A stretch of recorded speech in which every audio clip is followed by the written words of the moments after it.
Presiden Amerika Serikat, AS, Donald Trump mengenakan tarif tambahan sebesar 32% untuk produk Indonesia, yang akan berlaku mulai 1 Agustus 2025. Tarif ini dikhawatirkan bakal menekan kinerja ekspor produk manufaktur Indonesia, termasuk industri padat karya yang menyerap banyak tenaga kerja. Salah satu sektor yang terkena dampak signifikan adalah mebel dan kerajinan. Ketua Umum Himpunan Industri Mebel dan Kerajinan Indonesia, HIMKI, Abdul Sobur mengungkapkan bahwa AS merupakan pasar ekspor terbesar, dengan kontribusi sekitar 54% dari total ekspor mebel dan kerajinan nasional. Abdul memperkirakan, nilai ekspor mebel dan kerajinan Indonesia mencapai 1,5 miliar AS dolar, 1,7 miliar AS dolar pada semester 1 2025. Dari jumlah tersebut, Abdul menaksir nilai ekspor ke AS mencapai sekitar 800 juta AS dolar, 900 juta AS dolar. Produk yang menjadi andalan ekspor adalah furnitur kayu, rotan, outdoor furnitur, produk dekorasi, dan berbagai produk kerajinan tangan.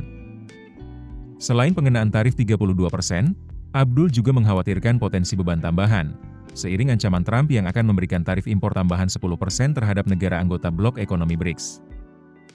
Jika wacana itu terrealisasi, dampaknya bisa langsung memengaruhi harga jual produk Indonesia di pasar AS, sehingga akan kurang kompetitif dibandingkan produk dari negara pesaing.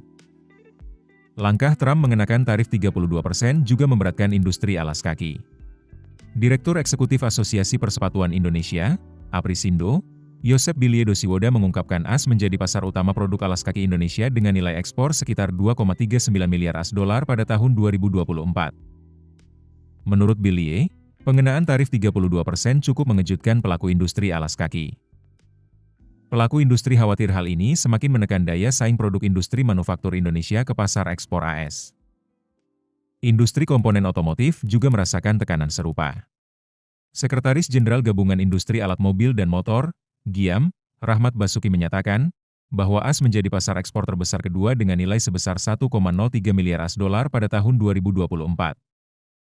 Jumlah itu setara dengan 14% dari total ekspor produk komponen otomotif Indonesia sepanjang tahun lalu. Kondisi ini semakin memberatkan pelaku industri, lantaran tantangan ekspor ini terjadi ketika pasar dalam negeri sedang mengalami tekanan. Situasi ini memaksa pelaku industri untuk menggenjot diversifikasi pasar, seperti Kanada, Meksiko, Karibia, kawasan Amerika Latin dan Afrika.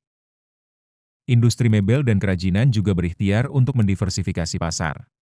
Abdul bilang, HIMKI melirik peluang di kawasan Eropa, Timur.